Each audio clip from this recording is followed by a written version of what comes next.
Halo semuanya, nama saya Afro Beatun. Kita akan membahas mengenai Kerajaan Samudra Pasai. Kerajaan Samudra Pasai sendiri didirikan pada abad ke-11 oleh Meurahair, dan dia terletak di pesisir timur Laut Aceh, dan dalam catatan sejarah kerajaan ini merupakan kerajaan Islam pertama di Indonesia. Sejarah raja-raja penguasa kerajaan Samudra Pasai itu terdiri atas dua dinasti. Yang pertama adalah dinasti Meurahair dan yang kedua adalah dinasti Meurasilu. Kita akan bahas satu persatu dari dinasti ini, dimulai dari dinasti Meurahair. Dinasti Meurahair dinamakan Meurahair karena merupakan pendiri dan juga raja pertama kerajaan Samudra Pasai adalah Meurahair. Meurahair sendiri itu bergelar Maharaja Mahmud Syah dan berkuasa dari tahun 1042 sampai 1078.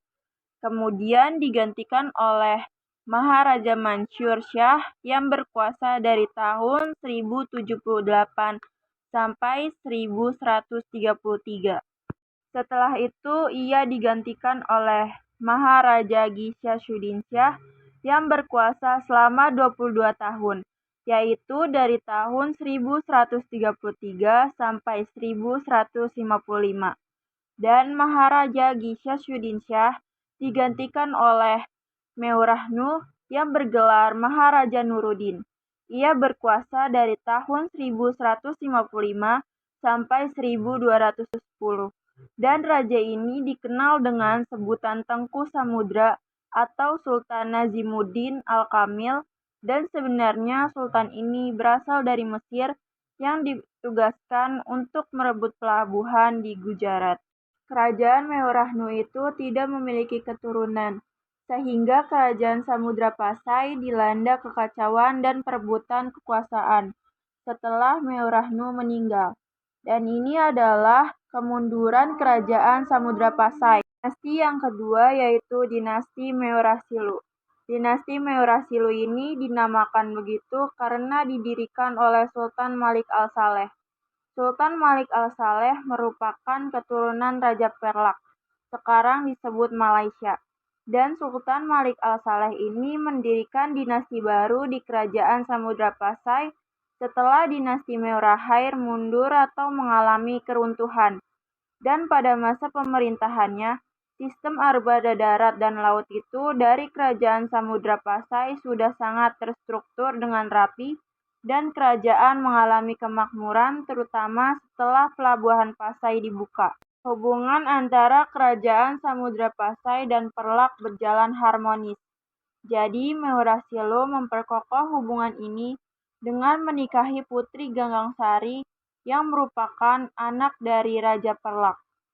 Meurasilu berhasil memperkuat pengaruh Kerajaan Samudra Pasai di pantai timur Aceh dan berkembang menjadi kerajaan perdagangan yang paling kuat di Selat Malaka.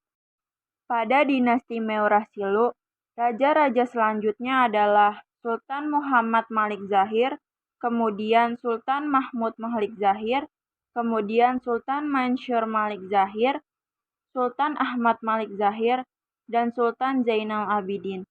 Dan kita akan bahas mengenai pemerintahan saat Sultan Zainal Abidin, di mana beliau memerintah dari tahun 1383 sampai 1405. Dan pada masa pemerintahannya, kekuasaan kerajaan Samudra Pasai meliputi daerah Kedah di Semenanjung Malaya. Dan bukti peninggalannya berupa batu nisan di Kedah. Sultan Zainal Abidin ini sangat aktif dalam menyebarkan pengaruh Islam ke Pulau Jawa dan juga Sulawesi dengan cara mengirim ahli-ahli dakwah seperti Maulana Malik Ibrahim dan Maulana Ishaq. Nah, sekarang kita akan bahas mengenai keruntuhan Kerajaan Samudra Pasai.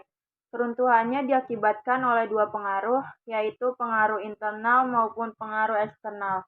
Pengaruh internal Kerajaan Samudra Pasai sebelum masa keruntuhan itu sering terlibat pertikaian antar keluarga kerajaan dan perebutan kekuasaan, dan juga perebutan jabatan itu sering terjadi. Perang saudara dan juga pemberontakan jadinya itu sering muncul dan tidak bisa dihindari. Bahkan saat itu raja akhirnya meminta bantuan kepada Raja Malaka untuk meredam pemberontakan. Namun pemberontakan ini tetap terjadi karena pada tahun 1511 Kerajaan Malaka jatuh ke tangan Portugal. 10 tahun kemudian, tetapnya 1521, Kerajaan Portugal menyerang Kerajaan Samudra Pasai, dan akhirnya runtuhlah kerajaan itu. Tetapi bibit kerajaan masih ada hingga tahun 1524, di mana Kerajaan Samudra Pasai menjadi bagian dari Kesultanan Aceh. Nah, untuk kehidupan masyarakat Kerajaan Samudra Pasai yaitu yang pertama pada bidang ekonomi, dia didasarkan pada kegiatan perdagangan internasional, dan hal ini didukung oleh letak kerajaan yang strategis, di mana dia berada di ujung Selat Malaka. Dan sosialnya, kehidupan kerajaan Islam Samudra Pasai ini sangat bercorak Islami karena menerapkan hukum Islam. Di mana kita sudah membahas mengenai Kerajaan Samudra Pasai. Cukup sampai sini saja. Mohon maaf kalau ada salah kata atau salah ketik. Dan terima kasih sudah mendengarkan. Semoga bermanfaat ilmunya. Oke, goodbye.